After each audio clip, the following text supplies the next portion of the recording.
بالله من الشيطان الرجيم بسم الله الرحمن الرحيم السلام عليكم ورحمة الله تعالى وبركاته السلام عليكم ورحمة nagarutse kandi kuramutsa no kwifuriza igitondo cyiza n'umugoroba mwiza ninga kandi kwibutsa yuko Dr. Sole ni twebwe turavuga mpeje akazi ndi mu kazi nje kuvura umuntu nyine ari muri Oman n'abatatu bari muri Amerika nyine mukanye kuvuga uyu mwana ngira ngo turuhuke kuko tumara dufite ubuzima rwose hama nubakumenyesha yuko umuntu wese ufite ikibazo cy'ingwara rero yose iyo ngwara ikaba atamuti iratoregwa kama wagwaye ingwara igaruka idahera ukaba uzi yuko hari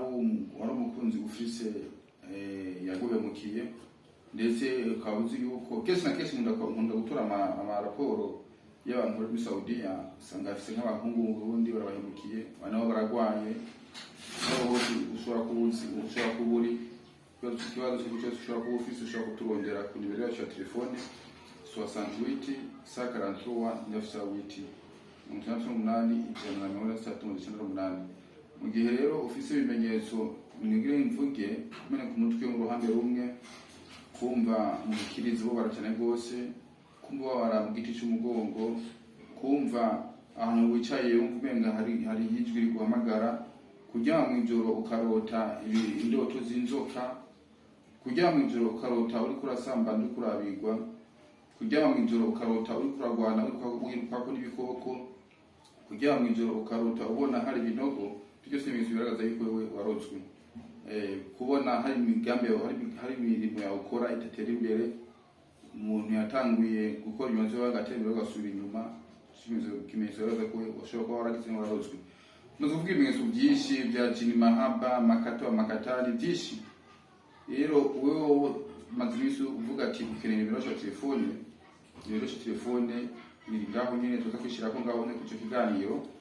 umenye yuko ku isi hari ibibazo byinshi uburozi burahari aha twibise twantwa turagwa n'abarozi abo tuvura bagakira n'andi tuvura bagakira n'ingoga n'andi tuvura bagakira turinze ku ruha rwose kubera ujye bayakuroze nawe ntagaba yicaye ngomba kwibutsa neza umuntu useze gafite ikibazo cy'uburwayi agerageza tubondera hakiri kare kuko uyu mwaka ni umwaka ugiye tujemwo ni umwaka uzogirane uzogaragazwa n'uburozi bw'iki gishitani byitwa jini mahaba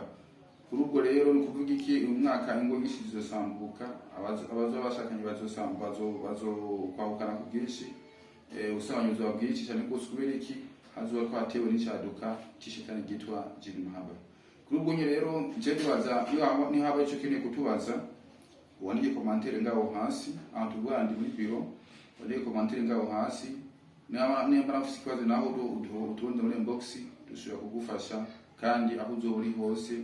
n'ubwo uzoba muri Amerika aho uzoba uri hose mwitigi turondere murakoze hama Dr. Sole Online TV wa hada assalamu alaikum wa rahmatullahi ta'ala wa barakatuh.